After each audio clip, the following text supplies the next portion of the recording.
je dirais, un hommage. Quel est le personnage qui est capable de prier, de penser à tout et de s'oublier lui-même? Ah, les mamans, c'est facile, hein? Puisqu'aujourd'hui, c'est la fête des mères. Je vais poser une question aux mamans ce matin. Combien de tours Josué a-t-il fait autour de Jéricho?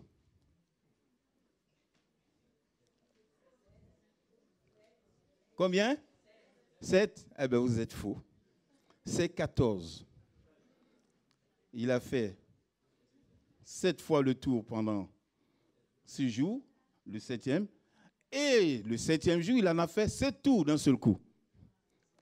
Ah, là, vous voyez, hein, je vous ai eu, hein. Avant de pouvoir poursuivre ce petit moment, j'aimerais qu'on mette ce petit, je dirais, clip ou film pour vous faire comprendre l'importance que vous êtes pour nous. Je parle des mamans.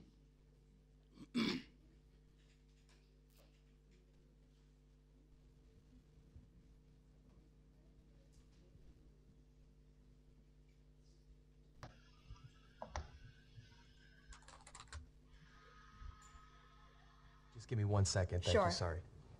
Uh-huh. Hey. Hi. 2 minutes. Thank you. Hi, good afternoon. Sorry about that. Oi.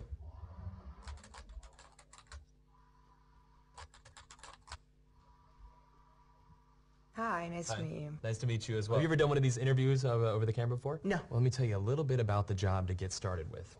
It's not just a job. It's sort of probably the most important job. The title that we have going right now is Director of Operations, but it's really kind of so much more than that. Responsibilities and requirements are really quite extensive. First category for the requirements would be mobility. This job requires that you must be able to work standing up most or really all of the time, constantly on your feet, constantly bending over, constantly exerting yourself, a high level of stamina. Okay. That's a lot. For how many, for how many hours? 135 hours to unlimited hours a week. It's basically 24 hours a day, 7 days a week. I'm sure you'll have a chance from time to time to maybe just sit down here and there, yeah? You mean like a break? Yeah. No, there are no breaks available. Is that even legal? Oh, yeah, of course, yeah. Okay. Yeah. So like no lunch. You can have or- lunch, but only when the associate is done eating their lunch. I think that's a little intense. No. No, not possible. That's crazy. Now, this position requires excellent negotiation and interpersonal skill. We're really looking for someone that might have a degree in medicine, in finance, and the culinary arts. You must be able to wear several hats. Associate needs constant attention. Sometimes they have to stay up with an associate throughout the night. Being able to work in a chaotic environment, if you had a life, we'd ask you to sort of give that life up. No vacations. In fact, Thanksgiving, Christmas, New Year's, and holidays, the workload is going to go up, and we demand that with a happy disposition. That's almost cruel. That's almost a very, very sick, twisted joke. But when there's time to sleep or... Oh, no time to sleep. Yeah, all-encompassing almost. That's exactly right. 365 days a year? Yes. No, that's inhumane. That's very insane. The meaningful connections that you make and the feeling that you get from really helping your associate are immeasurable. Also, let's cover the salary. The position is going to pay absolutely nothing. Excuse me? No. Nobody's doing that for free. Yeah, You're pro crazy. bono, completely for free. No. What if I told you there's someone that actually currently holds this position right now? Billions of people, actually. Who? Moms. Yeah. Yeah. Moms. That's awesome. Oh. And they meet every requirement, don't they? Wow. Oh my God. Moms are the best. Yeah, there's no pay. They're 24 hours. They're always there. Now I'm thinking about my mom. Yeah, and what are you thinking about her? I'm thinking about all those nights and everything. thank you so much for everything you do. I know it doesn't seem like I appreciate all of it, but I definitely do. So, Mom, I want to say thank you for everything that you've done. I love you very much. You've been there through thick and thin. My mom is just awesome. She's awesome.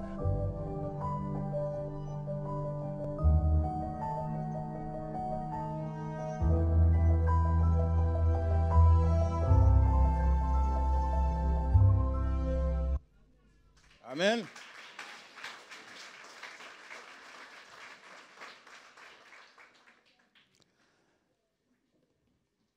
Ça fait déjà 2 ou 3 fois que je vois cette... Mais ça n'empêche pas que de temps en temps, même si elle n'est pas là, même s'il y a longtemps qu'elle est partie, il m'arrive aussi de penser à ma mère. La Bible déclare dans Ésaïe 49 au verset 15, « Une femme oublie-t-elle l'enfant qu'elle allait? N'a-t-elle pas pitié du fruit de ses entrailles? Quand elle l'oublierait, moi, l'Éternel, je ne t'oublierai point. » Après la chute, la sentence à vous les femmes ou mères était la suivante. J'augmenterai la souffrance de tes grossesses, tu enfanteras avec douleur. Mais malheureusement, vous subissez encore une autre sentence, comme celle de l'homme, c'est que vous travaillez vous aussi. Mais quand le Seigneur prend la femme ou la mère comme exemple en disant, si une mère est capable d'abandonner son enfant, ce qui n'est pas chose plausible, mais s'il advient qu'elle est capable de le faire, moi l'Éternel, je ne t'oublierai jamais. Voilà ce que Dieu donne en exemple de la fidélité et de l'amour. Et c'est vous, chères sœurs, qui êtes mises en avant. Aujourd'hui, c'est votre fête. C'est la fête des mères. Et en cherchant l'origine de cette fête, on en trouve plusieurs sur le net. Mais j'ai préféré noter celui-là. C'est celui du maréchal Pétain qui a inscrit la journée nationale des mères en 1941. Et c'est le 24 mai que cela fut définitivement officialisé par le président Vincent Auriol, qui a ainsi promulgué une thèse de loi. J'ai voulu aussi, au travers de la Bible, trouver des raisons ou exemples pour vous illustrer, ou illustrer le fait que Dieu vous cite en exemple. La Bible déclare qu'Ève, après son premier accouchement, a remercié Dieu dans ces termes. Elle a dit, « J'ai formé un homme avec l'aide de l'Éternel. » Et la Bible dit, elle est ainsi la mère de tous les vivants. Elle n'a pas dit, je remercie le Seigneur de ce qu'il m'a donné Marie, qui a déposé la petite graine, qui a fait de moi une mère. Mais elle a dit, je remercie Dieu de m'avoir donné l'occasion d'enfanter. Et j'ai voulu donc trouver quelques exemples. Et il y en a. Et la Bible est très riche. Mais j'ai trouvé quelques exemples que je vais essayer de vous noter ce matin, surtout à nous, d'autres hommes, pour faire comprendre la valeur que d'avoir une mère. Une mère peut avoir de l'amertume à cause de son fils et être complice et prête à se sacrifier. Nous lisons cela dans Genèse au chapitre 27 et au verset 13. Vous connaissez, sa mère lui dit, en parlant donc d'un de ses fils à qui elle a voulu présenter plutôt à la place de l'autre, et son fils a dit, mais tu crois que le père ne va pas voir un peu la blague que tu es en train de faire? Elle a dit que cette malédiction, si jamais il t'en lance une malédiction, qu'elle retombe sur moi. écoute seulement ma voix et va me les prendre. Donc, vous connaissez qui était cette mère-là? C'est qui? Rebecca. Même si à un moment donné, elle a choisi d'aider un de ses fils plutôt que l'autre, il faudra quand même regarder l'historique. Le Seigneur, avant la naissance de ses enfants, avait déjà prédit que l'un allait surplanter l'autre. Alors n'en voulez pas à la mère. Si vous avez quelque chose à dire, c'est contre l'Éternel. Mais la mère, elle a fait suivre la pensée que le Seigneur avait déjà mis dans son cœur. C'est qu'un allait surplanter l'autre. Et il se trouve que c'est celui-là qu'elle a donc aidé. Il a aussi parlé d'une mère qui pardonne et qui ne supporte pas la souffrance de son fils. Vous savez que Abraham, voyant que la fertilité n'arrivait pas dans son foyer, il a écouté son épouse qui lui a dit, prends ma servante Agar et essaie de faire un enfant pour avoir au moins un héritier parce que moi, je n'en fais pas. Et cette fois-ci, il a écouté sa femme. Il a dit, il n'y a aucun souci. Et il a pris Agar. Et au moment où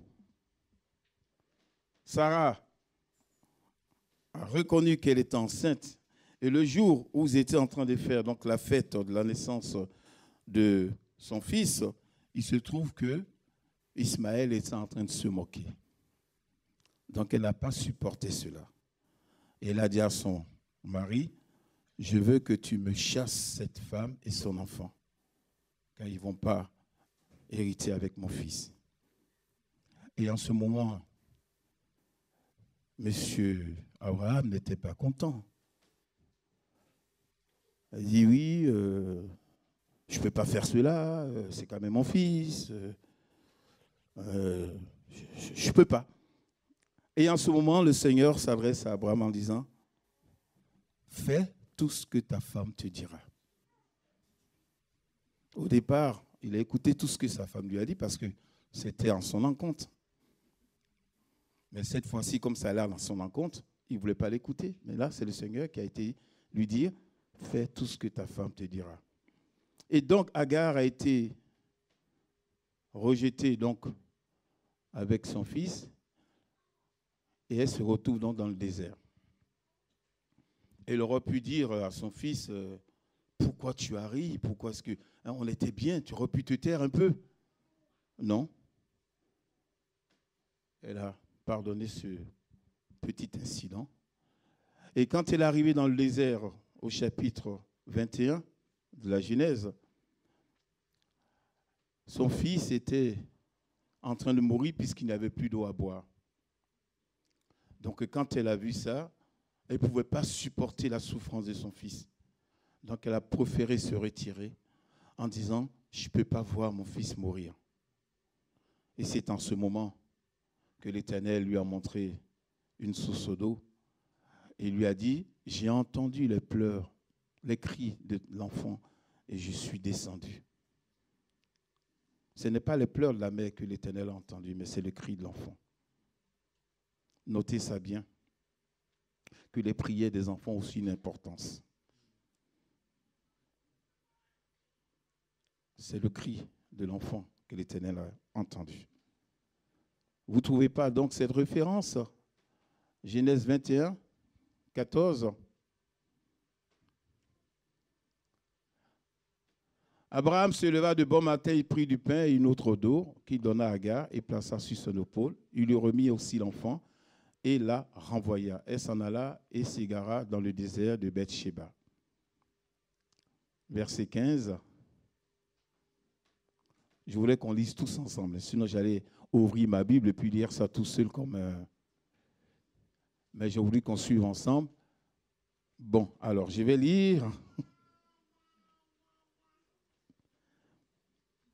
au chapitre 21, verset 14. Alors au verset 15, il dit, quand l'eau de l'outre fut épuisée, elle laissa l'enfant sous un des arbrisseaux et elle alla s'asseoir vis-à-vis à une portée d'arc, car elle disait que je ne vois pas mourir mon enfant. Elle s'assit donc vis-à-vis de lui, éleva la voix et pleura. Elle voyait la souffrance de son fils. Elle a élevé donc la voix et elle a pleuré parce qu'elle ne supportait pas cela. Une mère ne peut pas supporter la souffrance de son fils. Et lorsque nous arrivons bien avant dans l'Exode, il est parlé donc de la mère de Moïse. Et j'ai intitulé ce titre en disant « Une mère ne voit jamais la laideur de son fils ». Vous allez sourire. Mais lorsqu'elle a mis son enfant au monde, elle a dit qu'il était beau. Et vu qu'il était beau, elle ne pouvait pas se permettre donc de le laisser mourir. Exode au chapitre 2, verset 2. Et la plupart du temps, toutes les mamans sont comme ça. Elles voient que leurs enfants sont les plus beaux. On n'y peut rien, c'est un peu ça l'amour. Si Dieu nous regardait tels que nous sommes, il aurait à chaque fois détourné son regard. Parce que le péché fait de nous des personnes très moches. Mais il nous regarde au travers du sacrifice de son fils, de l'amour que son fils a manifesté sur la croix. Et une mère ne regarde jamais son fils comme on regarde nous autres, mais elle regarde avec une autre vision. Et son fils ou sa fille est toujours le plus beau. Une mère est là aussi pour consoler. Et cette référence, nous la voyons dans Ésaïe, au chapitre 66, au verset 3.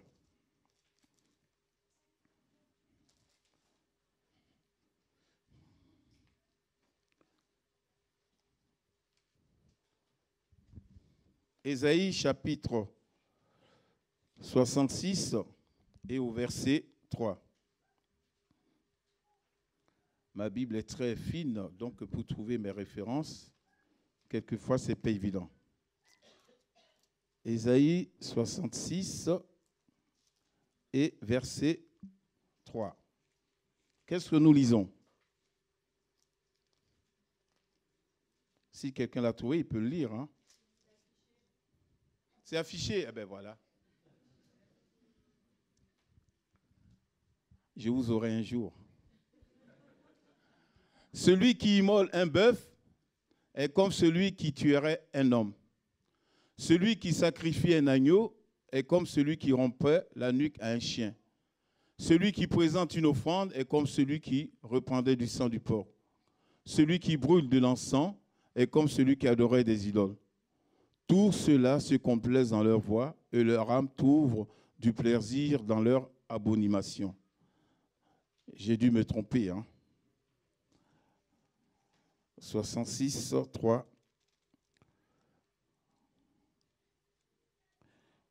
Voici, je porterai mes regards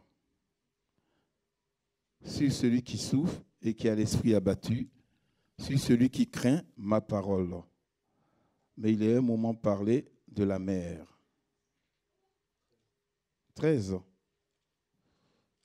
Alors, je suis désolé. Voici, je dirigerai vers elle la paix comme une fleuve et la gloire des nations comme un torrent débordé. Et vous serez allaités, vous serez portés sur les bras et caressés sur les genoux, comme un homme que sa mère console. Merci, pasteur. Comme un homme que sa mère console. Vous voyez, moi, ma mère me disait le plus souvent, tous ces grandes personnes, ces grands rois qu'on voit, sont nés d'une femme. Et quelquefois, ils ont l'air de se considérer comme les plus valeureux ou les meilleurs ou les plus intelligents, mais ils descendent tous d'une femme. Et quand on considère que dans certains pays, la femme est mise au banc juste d'objets, Avant-hier encore, j'ai vu une image où il y avait le père qui se baignait dans la mer avec son fils et la mère qui était habillée en burqa, complète noire, qui était assise au bord de l'eau, qui n'avait pas le droit de se baigner parce que c'était interdit qu'on puisse voir son corps. Alors quand on regarde ces choses, on se dit, mais waouh. Et une autre fois, il y a aussi, à mon travail, je disais donc à un de mes collègues, excusez-moi le terme, mais musulman, en disant, vous avez tendance à respecter vos mères parce que vous reconnaissez que c'est elle qui vous a mis au monde. Mais vous avez du mal à respecter vos épouses. Or, il se trouve que c'est aussi la mère de vos enfants. Et que la même pensée que vous avez de votre mère, votre fils a la même pensée pour sa mère. Donc, je n'arrive pas à concevoir que vous puissiez respecter votre mère et ne pas respecter votre épouse. Il m'a regardé en disant, on n'y a jamais pensé. J'ai dit, mais il faudra y penser. Une mère respecte ses engagements au sens du sacrifice pour son fils. Et cela, nous le trouvons dans le livre de Samuel. Vous connaissez donc la mère de Samuel, qui ne faisait pas d'enfant et qui a prié pour avoir un enfant. Et elle s'est dit en elle-même, le jour où le Seigneur me donnera un, eh bien, je le mettrai au service du Seigneur. Elle a respecté son engagement. Donc, le jour où elle a sévré son enfant, elle est venue déposer cet enfant au temple. Je peux vous assurer que c'était son premier fils. Je pense que ça devait être un déchirement de cœur. Mais elle a respecté son engagement vis-à-vis de Dieu. Et le Seigneur l'a récompensée puisqu'elle a eu d'autres enfants. Mais son premier enfant, elle a consacré au Seigneur. Une fois, j'ai un jeune homme qui vient me voir, qui est aussi mon gendre maintenant. Il dit, mais si tes parents ont prié pour toi en disant que à ta naissance, ils ont prié pour que tu deviennes serviteur de l'Éternel, est-ce que c'est une obligation? Alors je lui dis, ça c'est la promesse que les parents ont faite au Seigneur, c'est la prière qu'ils ont faite au Seigneur. Maintenant, si dans ton cœur, toi, tu ne le ressens pas, tu n'es pas obligé de faire ce que tes parents pour lesquels ont prié. Mais il faut que tu le ressentes. Il était très jeune à cette époque. Mais à un moment donné, il a ressenti. Et aujourd'hui, il est serviteur.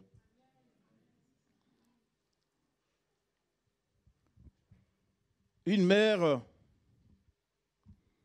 peut être aussi tyrannique. Et là, il n'y a pas beaucoup d'exemples dans la Bible. Mais nous allons le lire quand même. Dans 2 Rois chapitre 11.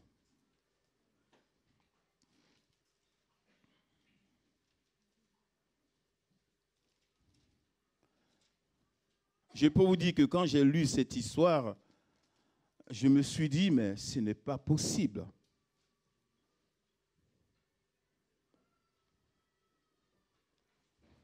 Chapitre 11, à partir du verset 1. Il est dit, Athalie, c'est un joli prénom, hein? Mais ne donnez pas ça à vos filles. Hein? Athalie, mère d'Achazias, voyant que son fils était mort, se leva et fit périr toute la race royale. Toute la race royale, c'est-à-dire tous ses petits-enfants. Quand elle a vu que son fils a été tué, de rage, elle est rentrée et elle a fait tuer tous ses petits-enfants. Et elle a pris la place de son fils. Waouh! Alors je ne sais pas si c'était... J'ai beau réfléchir en disant, mais est-ce que c'était une haine ou bien une vengeance, je n'en sais rien. Mais aller jusqu'à tuer ses petits-enfants, je pense que ce n'est pas donné, mais je peux vous assurer que dans ce monde dans lequel nous vivons, ces choses-là se passent. Malheureusement.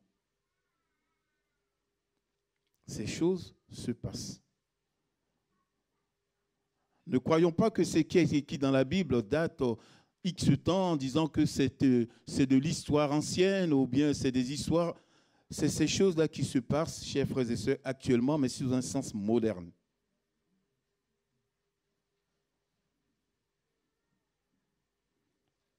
Oui, il y a des personnes qui font exécuter tous ceux qui sont autour d'eux pour pouvoir régner, pour pouvoir prendre leur place.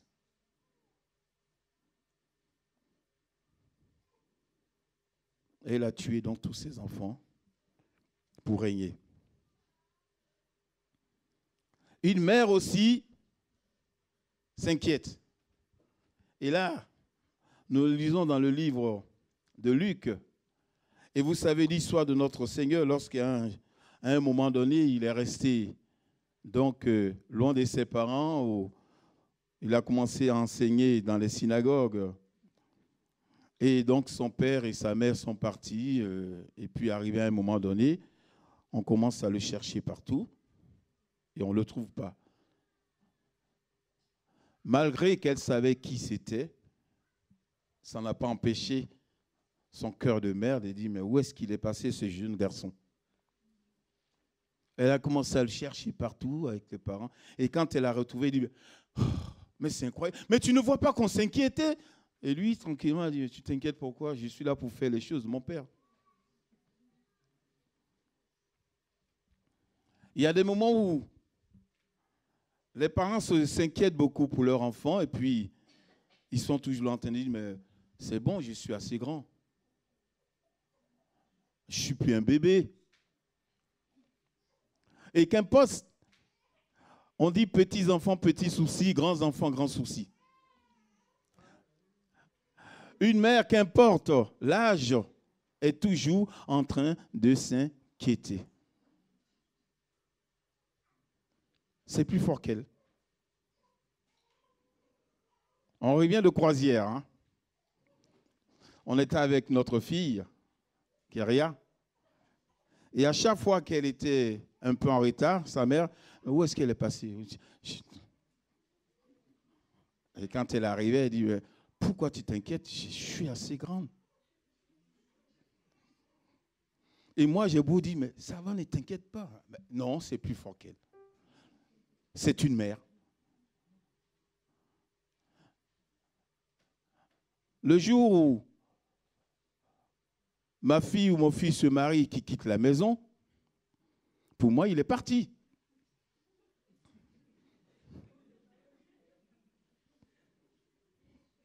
Bon débarras.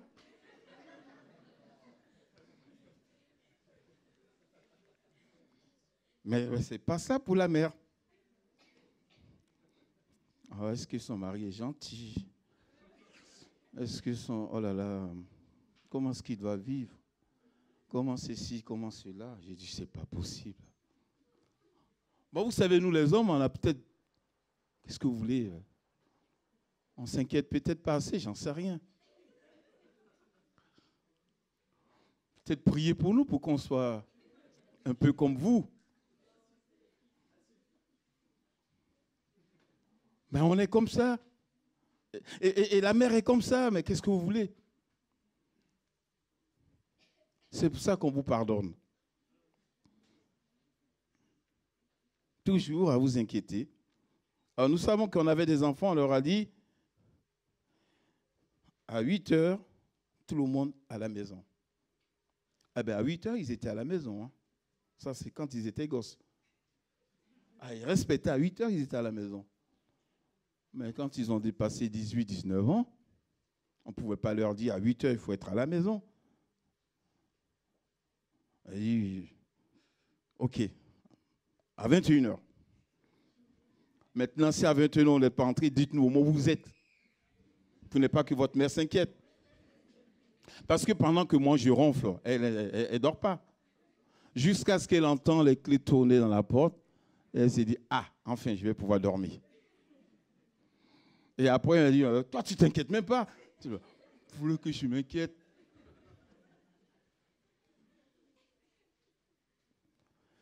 La parole de Dieu dans le psaume 22 nous dit qu'une mère est une sûreté.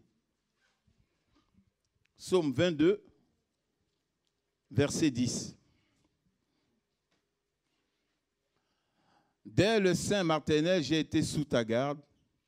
Dès le ventre de ma mère, tu as été mon Dieu. Dès le sein maternel, j'ai été sous ta garde.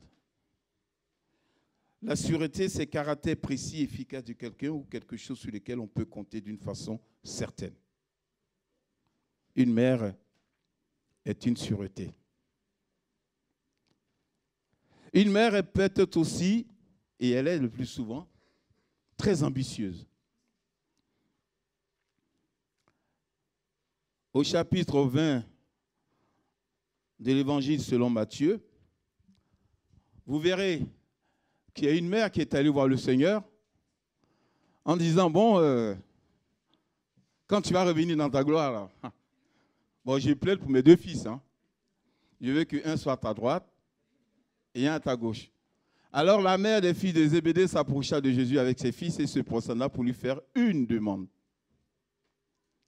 Verset 21.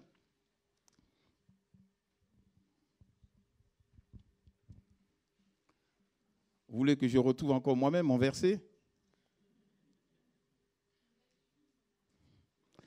Alors, au verset 21, il est dit ici,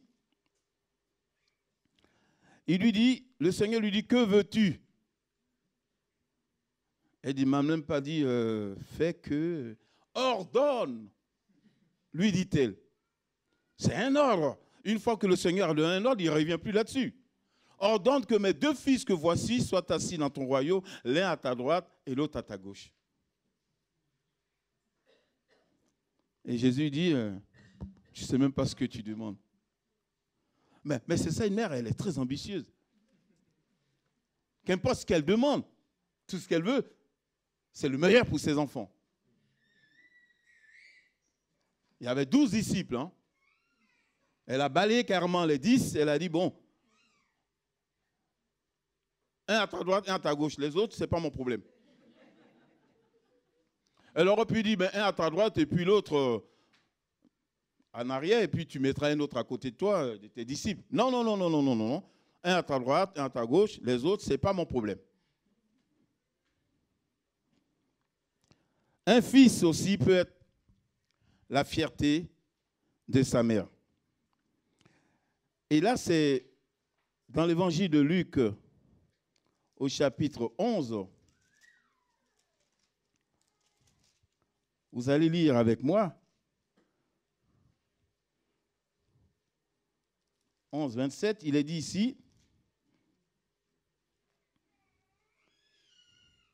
Tandis que Jésus parlait ainsi, une femme élevant la voix du milieu de la foule lui dit, « Heureux les seins qui t'ont porté, heureuses les mamelles qui t'ont allaité. »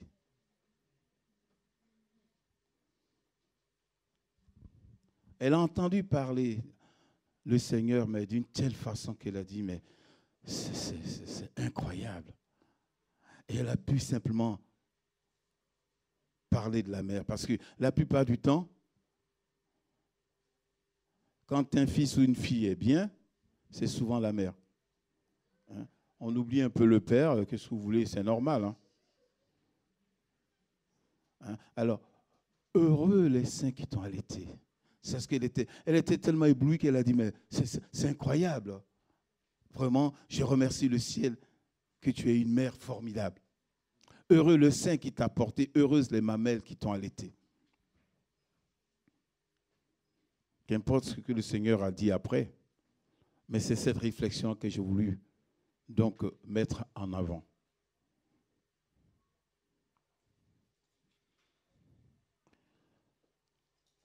Il est parlé de la prophétesse, la seule d'ailleurs, qui s'appelait Déborah, qui signifie abeille,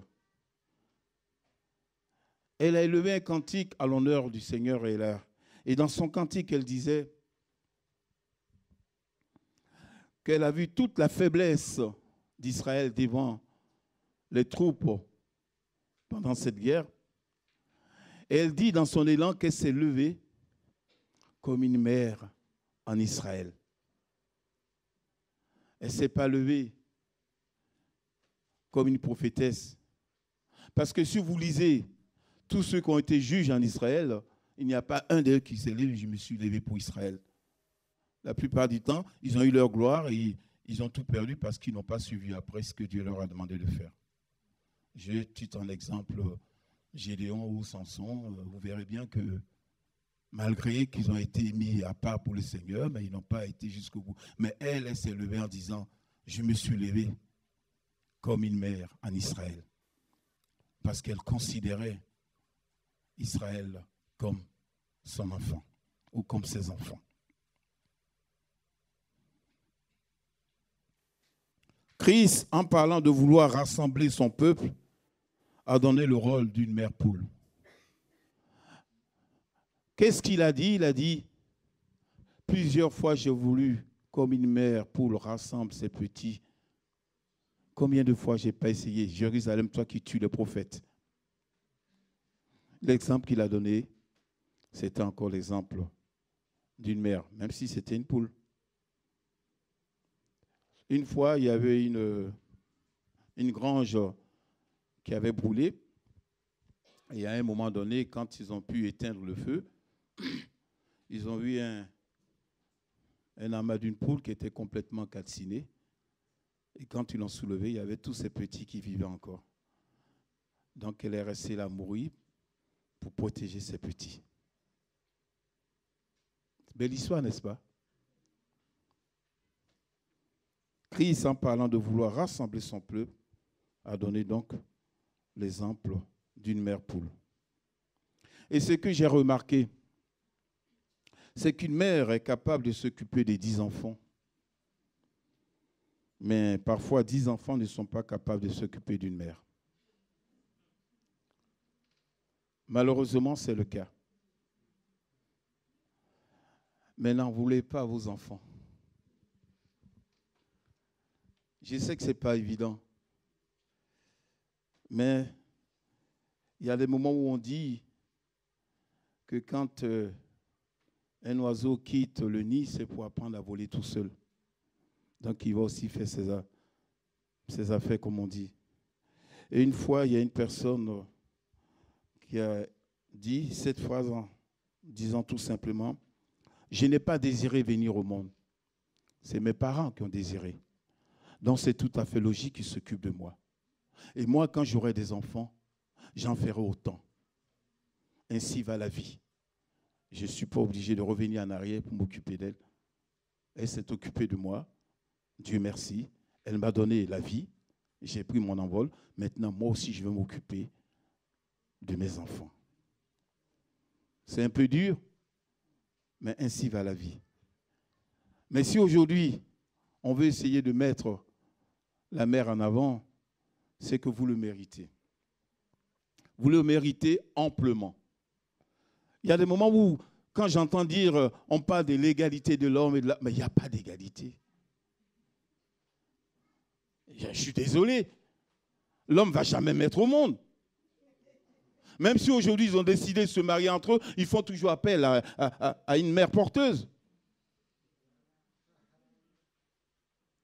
On ne pourra jamais vous égaler, chères sœurs. Vous êtes d'accord avec moi? Moi, quand on me dit d'aller faire quelque chose, j'y vais. Hein? Au travail, quand je quitte mon bureau pour dire je vais pour voir cette personne dans le fond là-bas, si au coup de route on m'arrête, je ne sais plus pourquoi est-ce que j'y allais.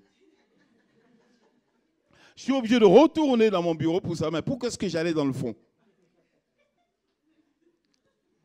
Alors que la femme, mais elle sait où elle va. Capable de faire 10 000 choses en même temps. Mais nous, on est incapables. Et vous savez pourquoi?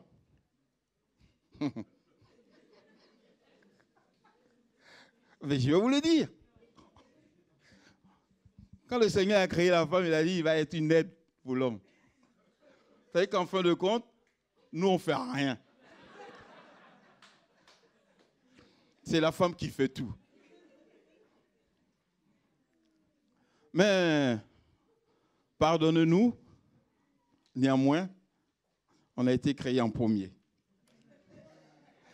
C'est le seul acquis qu'on a, d'être venu en premier. Et le fait qu'on a pris une cote de nous pour vous faire, on est donc à un moment donné incomplet. Et quand vous nous rejoignez, on devient complet, mais en fin de compte, c'est vous qui avez tout. Et ça, je le reconnais. Mais n'en faites pas trop. Il y a des moments où j'ai dit à ma femme, tu arrêtes. Je ne suis pas un gosse. Parce que il y a des moments, dans son élan, elle oublie que je suis son mari. Alors je dis, je ne suis pas un enfant, je suis ton mari. J'ai quand même ce droit. Alléluia. Alors je ne peux vous souhaiter que bonne fête. Que le Seigneur vous bénisse. Et puis, pardonne-nous. Parce que si le Seigneur vous cite un exemple, c'est que vous êtes exemplaire. On ne peut pas vous enlever cela. La seule chose que nous on a, c'est d'être venu en premier. C'est tout. Mais n'empêche, pour finir, n'essayez jamais de prendre la place de l'homme. Parce que ça sera une malédiction. En restant à votre place, vous avez déjà tout. Donc n'essayez pas de prendre la place de l'homme, parce qu'en faisant cela, vous allez à l'encontre de ce que le Seigneur a voulu. Mais si vous restez à votre place, la parole de Dieu dit que celui qui a trouvé une femme a trouvé le bonheur. Moi, je rajouterai selon le cœur de Dieu.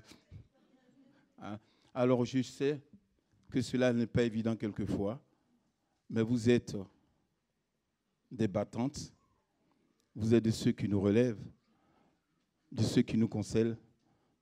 Vous êtes tout. Que le Seigneur soit béni, parce que ce caractère que vous avez vient de Dieu. Quand on demande à un enfant qui est le chef à la maison, vous pouvez poser la question à n'importe quel enfant. Il dira toujours c'est maman. C'est ainsi. C'est ainsi, on n'y peut rien. Vous avez toute la place. Restez donc dans cette place que le Seigneur vous a donnée et vous aurez toutes les bénédictions. Que le Seigneur vous bénisse.